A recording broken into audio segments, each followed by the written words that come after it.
أشهد أن لا إله إلا الله وحده لا شريك له وأشهد أن محمدا عبده ورسوله أما بعد فأعوذ بالله من الشيطان الرجيم بسم الله الرحمن الرحيم الحمد لله رب العالمين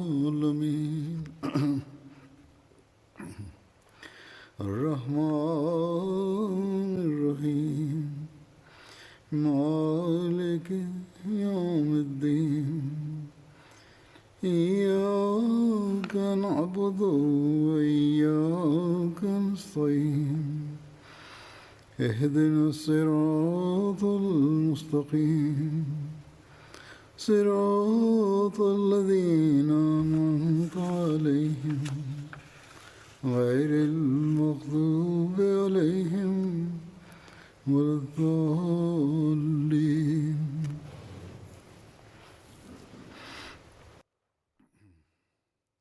After reciting the Tashahhud, Ta'awuz and Surah Al-Fatiha, Hazrat Khalifatul Masih V, Ayyadahullah Ta'ala binasrihil Aziz stated,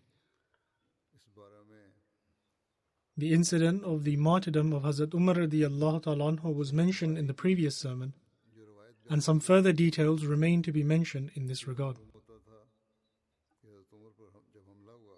From the narration that I presented from Sahih Bukhari, it appears that the Fajr prayer was offered at the time Hazrat Umar radiyallahu ta'ala anhu was attacked.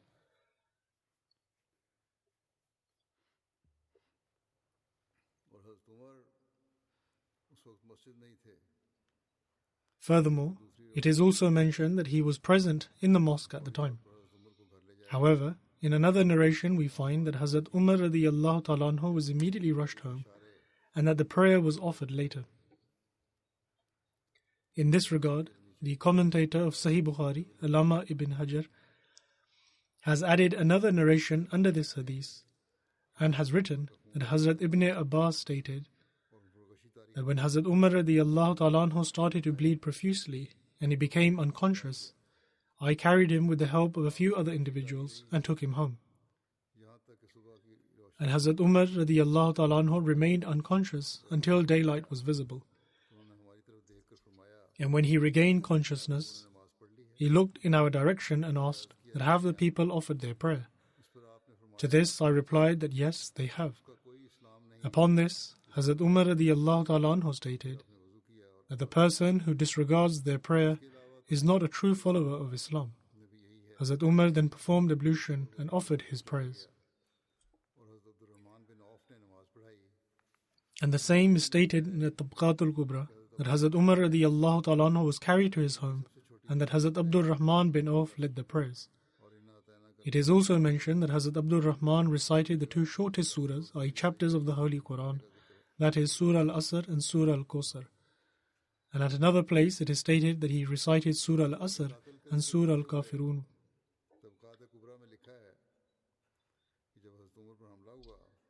Then mentioning the assassin of Hazrat Umar radiyallahu ta'ala anhu, it is written in the Tabqatul Kubra that when Hazrat Umar radiyallahu ta'ala anhu was attacked, he said to Hazrat Abdullah bin Abbas that go and find out who tried to assassinate me. Hazrat Abdullah bin Abbas says that I left, and when I opened the door of the house, I saw a crowd of people who were unaware of Hazrat Umar radiyallahu ta'ala anhu's condition. And I asked that who attacked Hazrat Amir al-Mu'mineen with a dagger? To this they replied that the enemy of Allah and the slave of Mughira bin Shoba, Abu Lolo, had stabbed him, and that he had wounded others as well. But when he was caught, he used the same dagger to take his own life.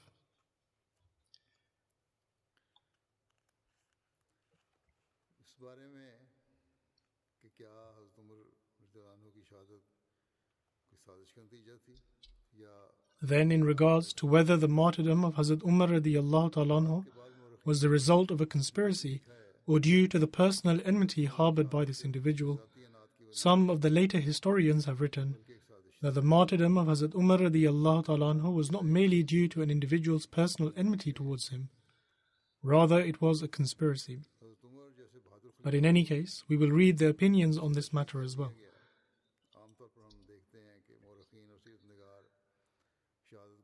In relation to how a brave Khalifa such as Hazrat Umar radiallahu ta'ala anhu was martyred, we usually find that historians and biographers remain silent after detailing the incidents of the martyrdom, and the impression is left that Abu Lolo Firoz assassinated Hazrat Umar radiallahu ta'ala anhu due to a momentary rage and anger.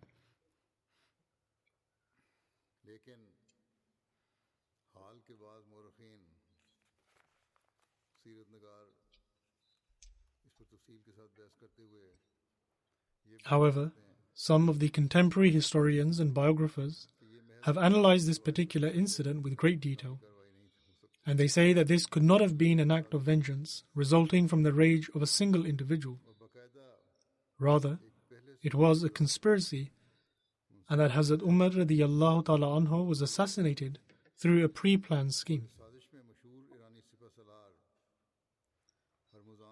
And also, that the renowned Persian commander Hormuzan, who was living in Medina and appeared to be a Muslim, was also part of this conspiracy.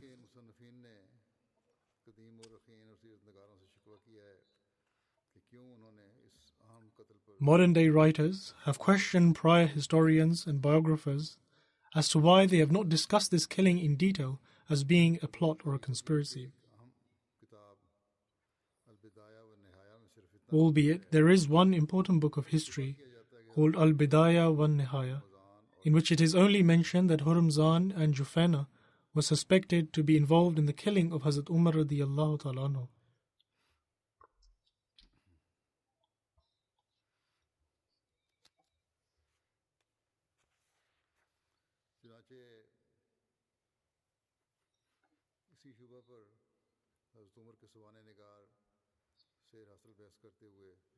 Hence, it is due to this uncertainty that biographers of Hazrat Umar radiallahu ta'ala anhu have considered it to have been as a result of a conspiracy or a plot. One of these writers is Muhammad Raza Sahib. He writes in his book Sirat Umar Farooq that Hazrat Umar radiallahu ta'ala anhu never permitted adult prisoners to enter Medina until Hazrat Mughira bin Shoba, who was the governor of Kufa, wrote a letter to Hazrat Umar radiallahu ta'ala anhu in which he stated that he had a very skilled slave and he sought permission for him to come to Medina.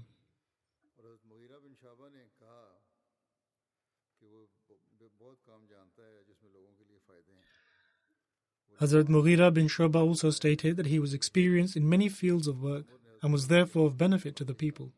He was a blacksmith, craftsman and a carpenter. Hazrat Umar radiallahu ta'ala anhu then wrote to Hazrat Mughira permitting him to send him to Medina. Hazrat Mughira placed a monthly tax of 100 dirhams upon him. And so he went to Hazrat Umar radiallahu ta'ala anhu and complained about the tax being too high. Hazrat Umar asked what work he could proficiently do. And in response, he informed Hazrat Umar radiallahu ta'ala anhu which tasks he was skilled in. Hazrat Umar radiallahu ta'ala anhu stated that the tax placed on him was not higher than the works he was skilled in. Following this, he departed whilst angry at Hazrat Umar radiallahu ta'ala anhu. Hazrat Umar radiallahu ta'ala anhu then waited a few days, and one day the same slave passed by him. And so he called him and said, "I've heard that you make a really good wind-powered millstone." This slave turned his attention to Hazrat Umar radiallahu ta'ala anhu in a state of anger and displeasure and stated that I shall make such a millstone for you that people will continue to talk about. When the slave turned away, Hazrat Umar radiallahu ta'ala anhu turned to his companions and stated that this slave had just threatened him. A few days passed, and Abu Lolo hid a double-edged dagger in his cloth, the handle of which was in the middle, and attacked Hazrat Umar radiallahu ta'ala anhu, as has been mentioned in the incident regarding the martyrdom of Hazrat Umar, and one strike landed below his navel. In one sense, Abu Lolo held malice and spite for Hazrat Umar radiallahu ta'ala anhu, as the Arabs had conquered their land, enslaved him, and caused his king to flee the country humiliated.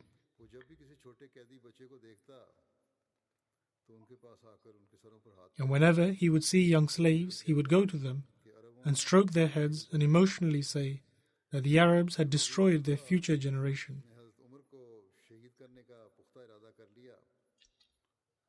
When Abu Lolo made the resolve to kill Hazrat Umar radiyallahu ta'ala anhu, he very diligently crafted the double-edged dagger.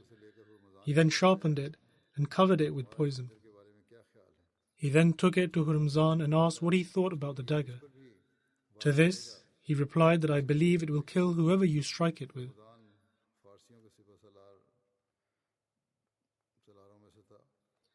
Hurmuzan was among the commanders of the Persians, and he was captured by the Muslims in Tustar and sent to Medina. When he saw Hazrat Umar radiyallahu ta'ala anhu, he inquired about the whereabouts of his guards and gatekeepers, as has been mentioned before. The companions, may Allah be pleased with them, answered that he had no guard, gatekeeper, secretary or a treasurer. Upon this, Hurmuzan stated that he ought to be a prophet. Nevertheless, Hurmuzan later became a Muslim, and Hazrat Umar radiyallahu ta'ala anhu appointed 2,000 dirhams for him, and also gave him a place to reside in Medina. In Tabaqat ibn Sa'd, there is a narration on the authority of Nafi, which states that Hazrat Abdul Rahman had seen the knife used to martyr Hazrat Umar radiyallahu ta'ala anhu.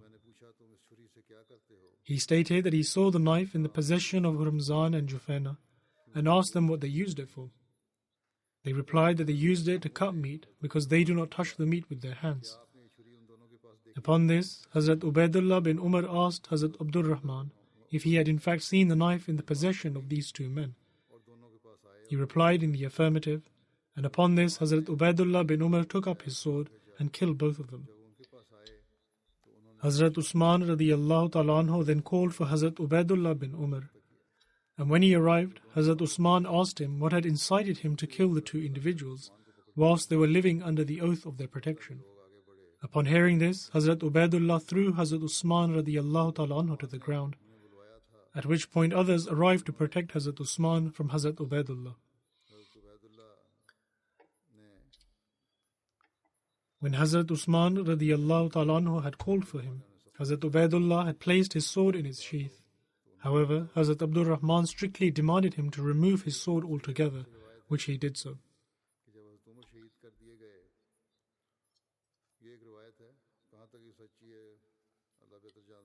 This is one narration that I have just mentioned in reference to Hazrat Usman radiyallahu ta'ala anhu, and Allah knows better to what extent it is true and authentic. But in any case, the mention of this killing has been recorded in other narrations as well. Sayyid bin Musayyib narrates that when Hazrat Umar radiyallahu ta'ala anhu was martyred, Hazrat Abdul Rahman bin Abi Bakr said that he passed by the killer of Hazrat Umar, i.e. Abu Lolo, and he was whispering in the company of Jufaina and Hurmuzan. When he suddenly went to them, they both took to their feet and fled, dropping a dagger in their haste. It was a double-edged dagger with a handle in between. He then told them to examine the dagger with which Hazrat Umar radiyallahu ta'ala anhu was martyred. Upon observing it, the dagger was identical to what was described by Hazrat Abdul Rahman bin Abi Bakr. When Hazrat Ubaidullah bin Umar heard this from Hazrat Abdul Rahman bin Abi Bakr, he set out with his sword and called out for Hurmuzan.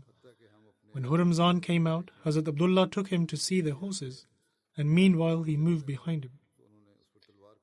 When Hurmuzan was walking in front of him, Hazrat Ubaidullah attacked him with his sword. Hazrat Ubaidullah bin Umar stated that as soon as Hurmuzan felt the force of his blade, he proclaimed, "There is none worthy of worship except Allah." Hazrat Ubaidullah also stated that he called upon Jufaina, who was a Christian from Hira, and was sent to Medina as a helper of Hazrat Sa'd bin Abi Waqqas to establish reconciliation between them. Jufaina used to teach the art of scribing in Medina, and when Hazrat Ubaidullah attacked him with his sword, he drew the symbol of a cross before his eyes. Then Hazrat Ubaidullah went on to kill the daughter of Abu Lolo, who claimed to be a Muslim. That day, it was Hazrat Ubaidullah's intention to kill all the prisoners in Medina.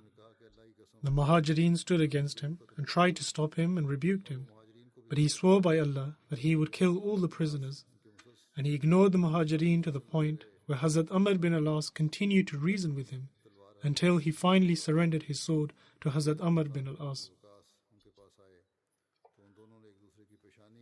Then, when Hazrat Sa'd bin Abi Waqqas came, they both took hold of each other from their forelocks. But in any case, Hurmuzan, Jufaina, and the daughter of Abu Lolo were killed.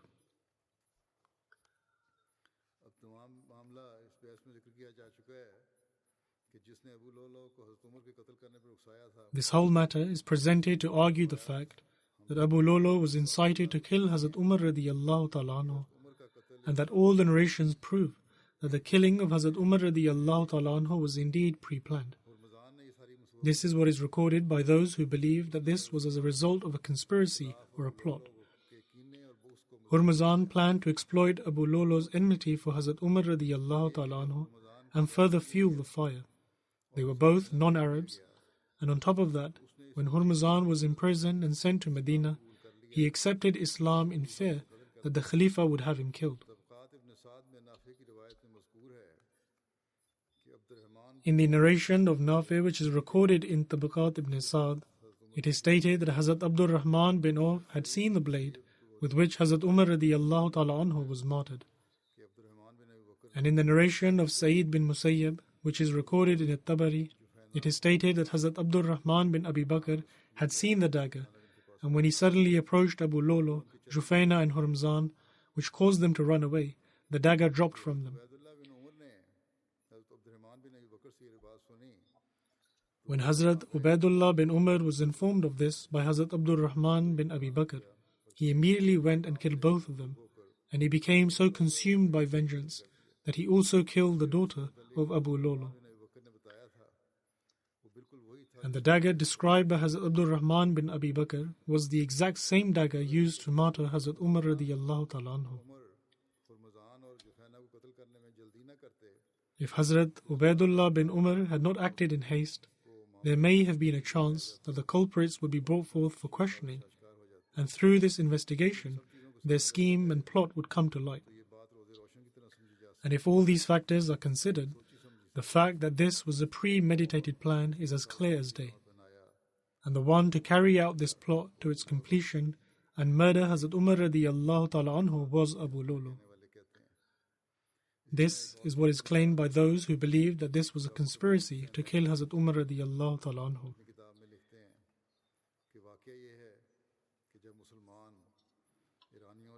Similarly, Dr. Muhammad Hussain Haikal, who is another historian, writes in his book that ever since the Muslims were able to overcome the Iranians and Christians and took the reins of governing their nations and forced the Persian emperor to flee after defeating him, the Iranians, Jews and Christians were all harboring sentiments of malice and rancor in their hearts for the Arabs in general, but specifically for Hazrat Umar radiyallahu ta'ala anhu.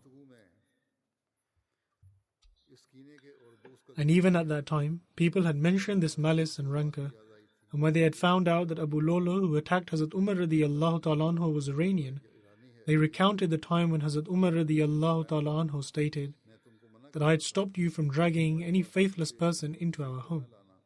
However, you did not pay heed to my words.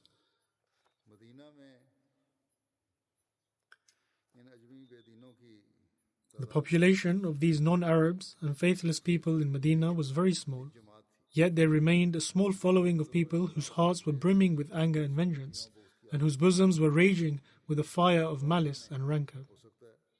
Thus, who knows, perhaps these people conspired together, and Abu Lolo acted in accordance with the plan hatched by these enemies of Islam to satiate their thirst for expressing their malice and enmity.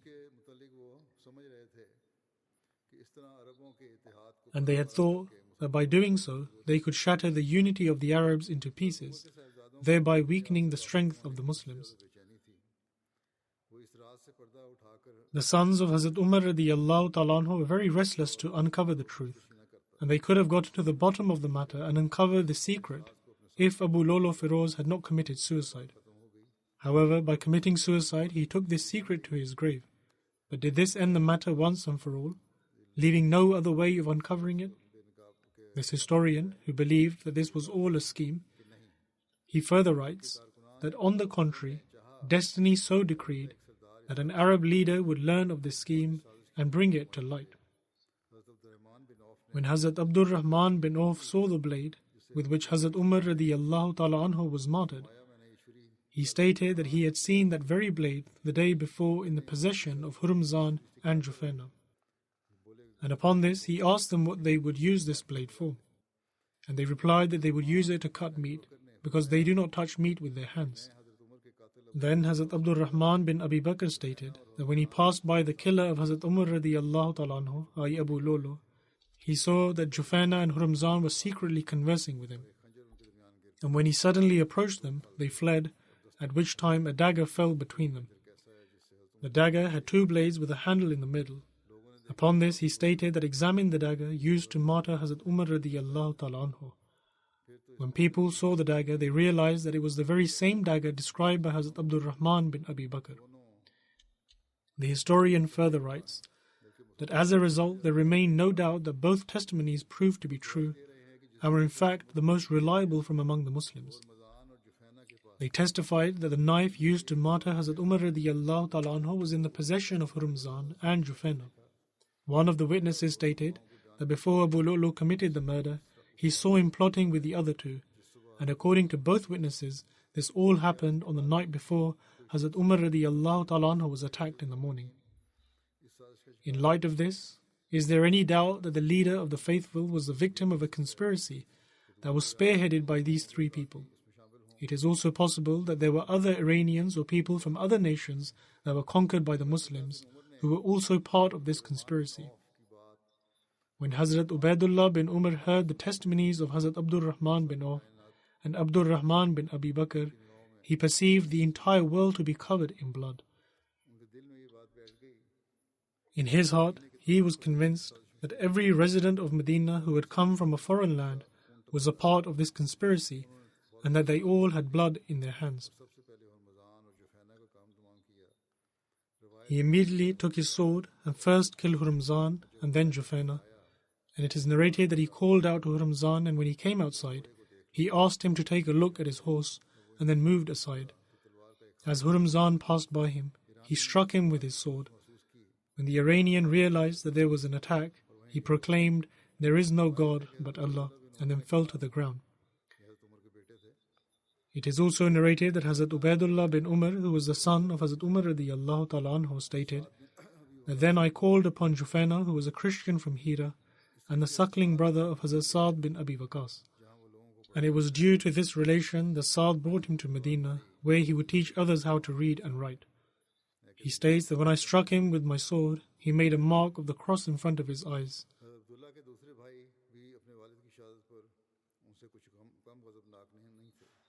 Hazrat Abdullah's other brother was no less enraged by the martyrdom of his father, and no one was more furious than the mother of the believers, Hazrat Hafsa radiyallahu ta'ala anha.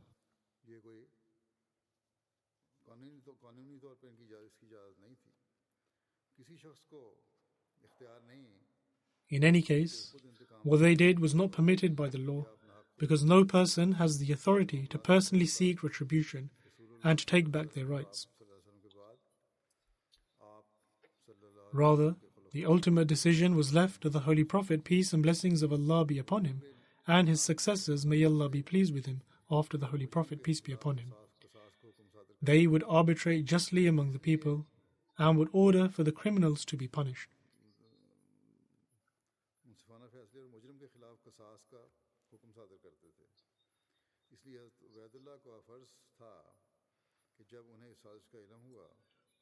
Therefore, when Hazrat Ubaidullah learned about this plot, which ultimately resulted in the loss of his father's life, he should have sought a decision from the leader of the faithful. And if this plot was proven to be true, then he would have ordered for them to be punished. And if this plot did not prove to be true, or if the leader of the faithful, i.e. the new Khalifa, had any doubt about it, then he would have issued a lighter punishment, or he would have decided that Abu Lolo alone was to be held responsible. In any case, what he did was not his lawful right.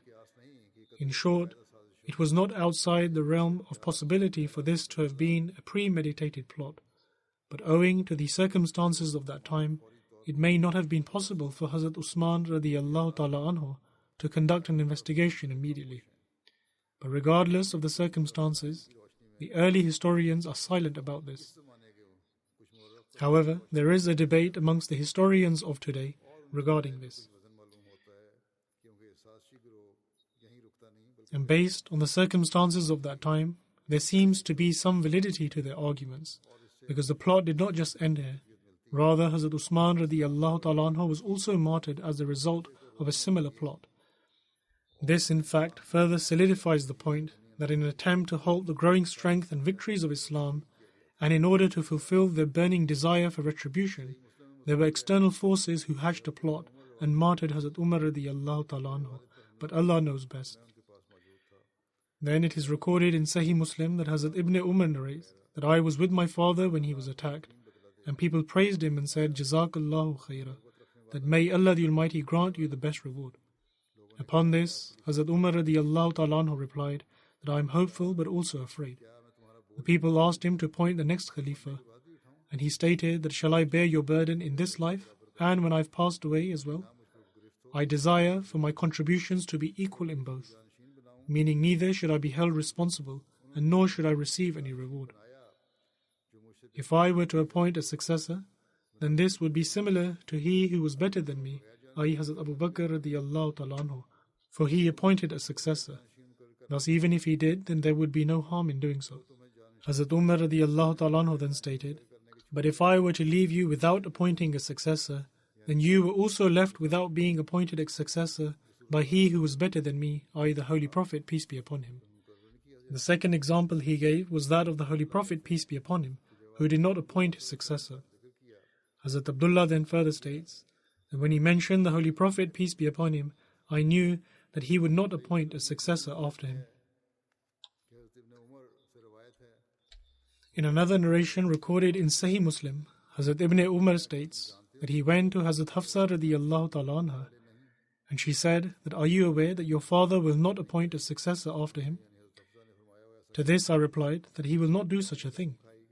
Hazrat Hafsa replied that yes, he will do so. Hazrat Ibn Umar states that I vowed that I would speak to Hazrat Umar radiallahu ta'ala anhu again, and I remained silent until the next morning and did not say anything to him. He states that I felt as if I was bearing the weight of a mountain because of this pledge I had taken. He then states that I returned and went to Hazrat Umar radiallahu ta'ala anhu, who asked about the state of the people, and I told him the various things people were saying. And I also mentioned that I have heard something in particular that people are saying, and I vow to tell you as well. And that is that they think that you will not appoint a successor after you. The fact is that if someone grazes your camels or shepherds your sheep, and then he comes to you and simply leaves them, then you would think that he has abandoned them. Similarly, protecting people is even more important than this. He further states that Hazrat Umar radiallahu ta'ala anhu agreed with what I said and then looked down for a short while. He then looked up and turning towards me he said that Allah the Most High will protect His faith. If I do not appoint a successor, then it will be similar to the Holy Prophet, peace be upon him, who also did not appoint a successor. And if I do appoint a successor, then it will be similar to Hazrat Abu Bakr radiallahu ta'ala anhu, who did appoint a successor. Upon this, Hazrat Ibn Umar, i.e. the son of Hazrat Umar radiallahu ta'ala anhu, stated that by God, when Hazrat Umar mentioned the Holy Prophet, peace be upon him, and Hazrat Abu Bakr, I knew that he would not hold anyone in the same esteem as the Holy Prophet, peace be upon him, and thus he would not appoint a successor. Hazrat Miswar bin Makhrama relates that when Hazrat Umar radiallahu ta'ala anhu was injured, he was experiencing extreme pain. And in order to try and reassure him, Hazrat Ibn Abbas stated that, O Amirul Mu'mineen, if the situation has come to this, then you have stayed in the company of the Holy Prophet, peace be upon him, and were an excellent companion. And the Holy Prophet, peace be upon him, departed in a state whereby he was happy with you. And thereafter you stayed in the company of Hazrat Abu Bakr, and were an excellent companion to him. And he departed in a state whereby he was happy with you. Then you remained in the company of the companions and were an excellent support for them. And now if you depart from them, then indeed you will depart them in a state whereby they will be happy with you.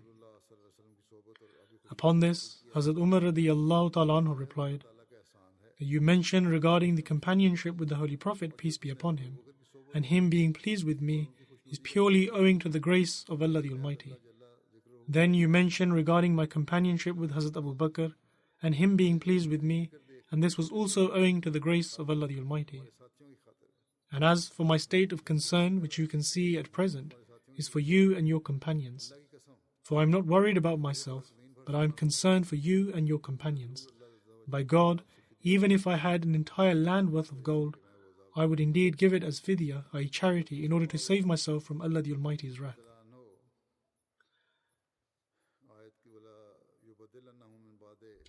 Then expounding upon the verse, وَلَا يُبَدِّلَنَّهُمْ مِنْ بَعْدِ خَوْفِهِمْ أَمْنًا, and that He will surely give them in exchange security and peace after their fear, Hazrat Muslim Maud radiyallahu ta'ala anhu states, the Khulafa never had to face any such trial, owing to which they had to experience fear.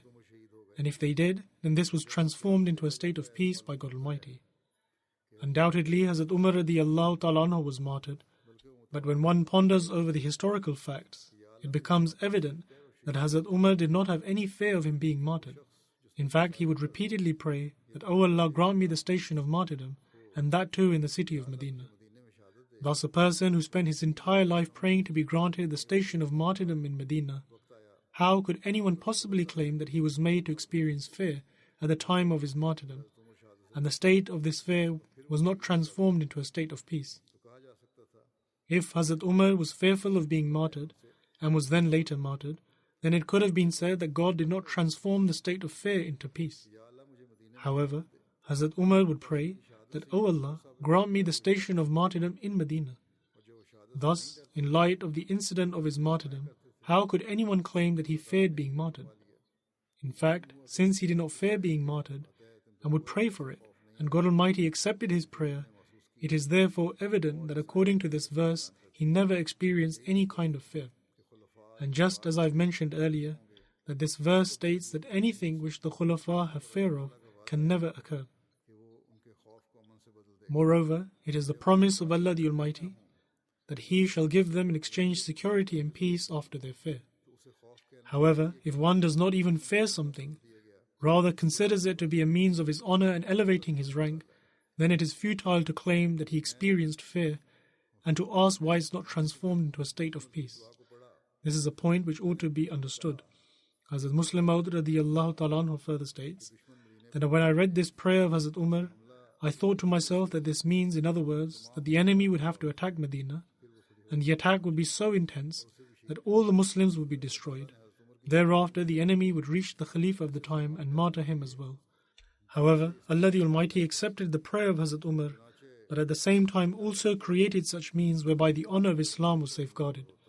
Thus, instead of an external attack being launched on Medina, a wretched individual from within the city martyred him with a dagger. Then, whilst mentioning the Islamic teachings regarding the freeing of slaves, Hazrat Muslim Maud radiyallahu ta'ala anhu has also mentioned the martyrdom of Hazrat Umar radiyallahu ta'ala anhu and the factors which led to it. Hazrat Muslim Maud radiyallahu ta'ala anhu states that the first injunction is that one ought to free the slaves without seeking anything in return from them, and simply do it as an act of kindness. And if one is unable to do this, then they should grant them freedom by taking something in recompense. And if even then there is a slave who neither has the means to acquire his freedom, and nor does the government to whom he belongs to show any interest, and his family members also show no concern, then in such a case he can give a notice to his owner and can acquire his freedom by fulfilling his payment through installments. In other words, the prisoner who has been taken as a slave can fix his own installments of payment. In such a scenario, apart from the amount for the installments, the rest of his earnings will belong to him and he will be considered as a free man.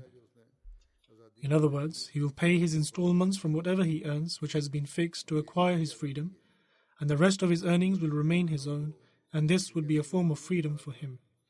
Hazrat Umar radiallahu ta'ala anhu was martyred by a similar kind of slave who had entered into an agreement to acquire his freedom. This slave had entered into an agreement with a Muslim man in whose possession he was in, and asked him to fix a payment in monthly installments according to his means, which he would gradually fulfill and thus acquire his freedom. Subsequently, he fixed a small sum of money which he began to pay. One day he complained to Hazrat Umar radiallahu ta'ala anhu that his owner had fixed a very large amount of payment and asked for it to be reduced. Hazrat Umar radiallahu ta'ala anhu assessed his income and found that his actual income was far higher than the amount of income which the installments were based against. Upon this, Hazrat Umar stated that based on his actual income, this installment was very little and cannot be reduced. The slave was extremely angered at this decision and felt that since he belonged to Iran, therefore the decision was issued against him, and the decision had been made in favor of his owner, who was an Arab. And so, out of anger, he attacked Hazrat Umar radiallahu ta'ala anhu the very next day with a dagger, causing such injuries which led to his martyrdom. Hazrat Muslim Maud radiallahu ta'ala anhu further states that there are two things in the world which lead one astray from the right path. Either it is extreme malice or extreme love. At times, one harbors extreme malice over a very minor issue. Look at the time of Hazrat Umar radiallahu ta'ala anhu, in that such a small incident led to such a degree of malice that it ultimately caused a great harm to Islam, and I feel that the repercussions of this incident are still felt to this day. Once, a case was brought before Hazrat Umar radiallahu ta'ala anhu, whereby someone's slave was earning far more than what he was paying to his owner to acquire his freedom. Hazrat Umar radiallahu ta'ala anhu called the slave and said to him that he should pay his owner more.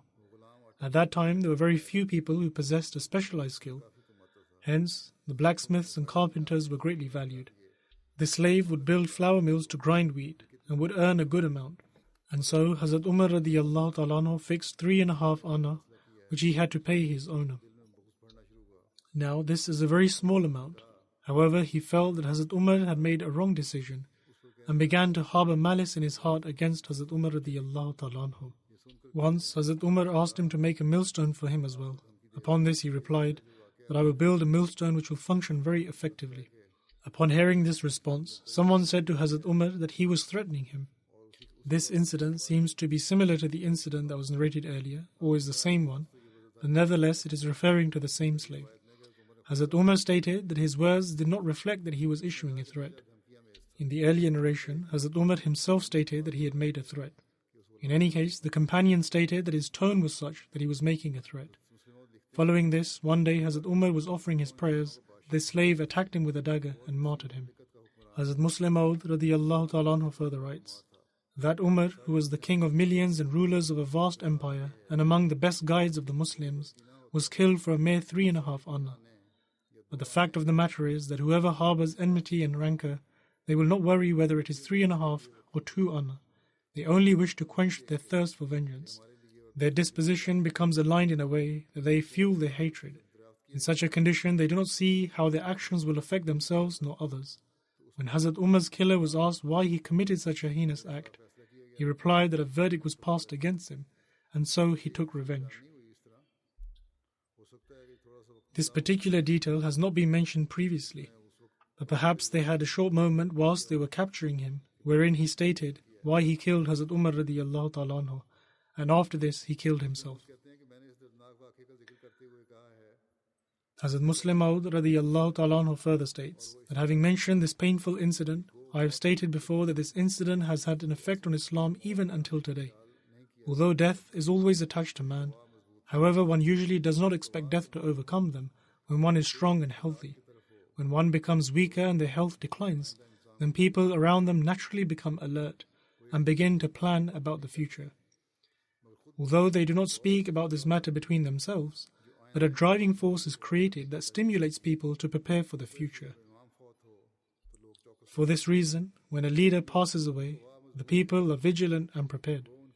But since Hazrat Umar radiallahu ta'ala anhu was strong and healthy, despite being 63 years old, the companions could not fathom that Hazrat Umar was soon to depart from among them. For this reason, they were completely unaware of how to prepare for the future, when all of a sudden the trial of Hazrat Umar radiallahu ta'ala anhu's demise befell them.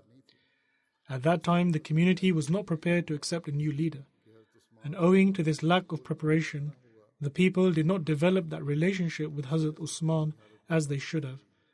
And for this reason, Islam was in a fragile state, and in Hazrat Ali radiallahu ta'ala anhu's time, this condition became even more precarious. According to Hazrat Muslim Maud radiallahu ta'ala anhu, this could also have been a reason for the dissension and discord which arose later on.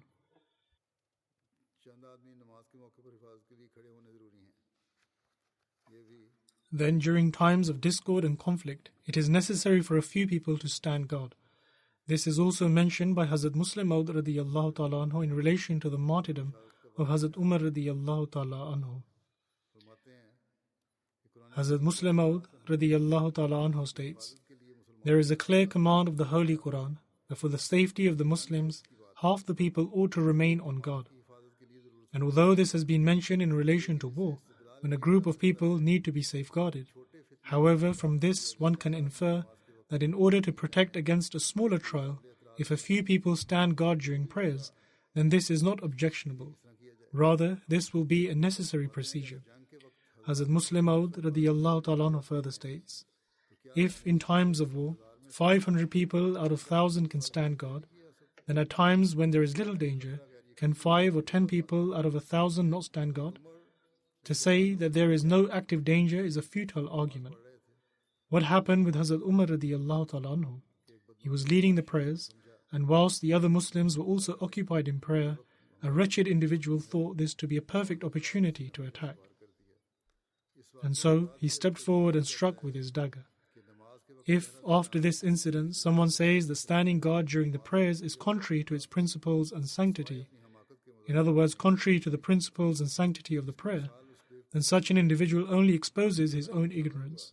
The example of such a person is like that of a foolish one who enters a battlefield, and when an arrow hits that person, blood begins to pour out, as a result of which he runs away wiping away the blood and saying, "O Allah, please let this be a dream and not really an arrow that has struck me." In history, we find an incident in which the companions did not take the necessary safety precautions, as a result of which they suffered greatly. When Hazrat Amr bin al-As went for the conquest of Egypt, and he had conquered the area, he would lead the prayers, and there would be no guards on patrol. When the enemy saw that during this time, i.e. at prayer times, the Muslims are completely oblivious, subsequently they organized a day in which they sent a few hundred men fully armed precisely at a time when the Muslims were in prostration. And as soon as they arrived, they began severing the heads of the Muslims. Historical accounts show that on this day, hundreds of companions were either killed or injured. One after another, they would fall to the ground, and this continued on. The people around them could not comprehend what was going on until the Muslims had suffered greatly. When Hazrat Umar radiyallahu ta'ala anhu learnt of this incident, he admonished them, saying, that "Were you not aware that you ought to have ensured for guards on patrol?" But little did Hazrat Umar radiyallahu ta'ala anhu know that the same incident would take place with him whilst he would be in Medina. After this incident, the companions ensured that during the prayers there would always be people on guard.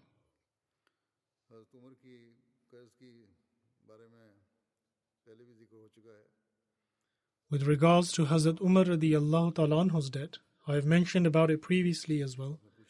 But further details regarding this are that Hazrat Umar radiyallahu ta'ala anhu inquired about his debt from his son.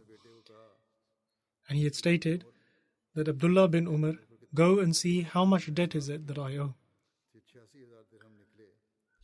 And when he checked, the total amounted to 86,000 dirhams. Hazrat Umar radiyallahu ta'ala anhu said that, "O Abdullah, if the wealth of Umar's family is enough to pay for this, then pay my debt from there. But if this is insufficient, then ask from the Banu Adi bin Ka'b, and if they are also not able to pay it off, then ask from the Quraysh, but do not ask anyone else." The companions knew that their leader, who lived a modest and simple life, never accumulated this enormous debt owing to spending on himself. They knew full well that this money was spent on the poor and needy, and that is why he ended up in debt. It was for this reason that Abdul Rahman bin Auf stated to Hazrat Umar radiyallahu ta'ala anhu, that "Why do you not take this amount from the treasury and pay off your debt?" Hazrat Umar replied that heaven forbid, do you wish that after I am gone, you and your companions say that you left your own portion for the sake of Umar? You will be able to console me now, but after me there will be such a situation that I will not be able to escape from. Hazrat Umar then said to his son, Abdullah bin Umar, that take on the responsibility of paying my debt. Thus, he accepted this responsibility. And Hazrat Umar radiallahu ta'ala anhu had not yet been buried when his son called some members of the Shura, a consultative body, and a few Christians as witnesses regarding his responsibility for paying the debt. And after the burial of Hazrat Umar, the Friday had not passed when Abdullah bin Umar took the amount owed and went to Hazrat Usman radiallahu ta'ala anhu, and he fulfilled this responsibility in the presence of a few witnesses. With regards to Hazrat Umar radiallahu ta'ala anhu repaying his debt, there is another narration mentioned in Wafa al-Wafa. Hazrat Ibn Umar narrates that when Hazrat Umar radiallahu ta'ala anhu's demise was imminent, he owed some debt. Hazrat Umar radiallahu ta'ala anhu called Hazrat Abdullah and Hazrat Hafsa and stated that I owe some money from the wealth given to me by Allah, and I wish to meet Allah the Almighty in a state whereby I will be free from debt. Thus, in order to pay off this debt, sell this house, the house in which he resided, and if there is still something left to pay, then ask from the Banu Adi. And if even then there is an outstanding amount, then ask from the Quraysh, but do not ask anyone else. After the demise of Hazrat Umar radiallahu ta'ala anhu, Hazrat Abdullah went to Hazrat Muawiyah, who purchased the house, and this house was known as Darul Qaza. Hazrat Abdullah sold the house and paid off Hazrat Umar radiallahu ta'ala anhu's debt, and for this reason this house became known as Darul Qaza, Qazai Dain Umar. That is, the house with which Hazrat Umar radiallahu ta'ala anhu's debt was paid. There are accounts remaining, and inshallah I will continue to narrate them in the future.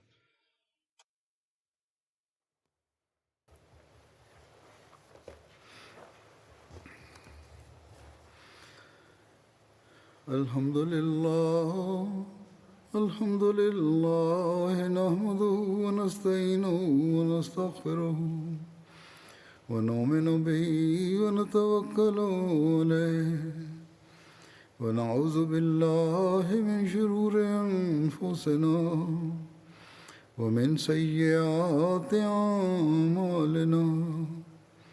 Man yahdihillahu fala mudilla lahu ومن يضلل فلا هادي له ونشهد أن لا إله إلا الله وحده ونشهد أن محمدا عبده ورسوله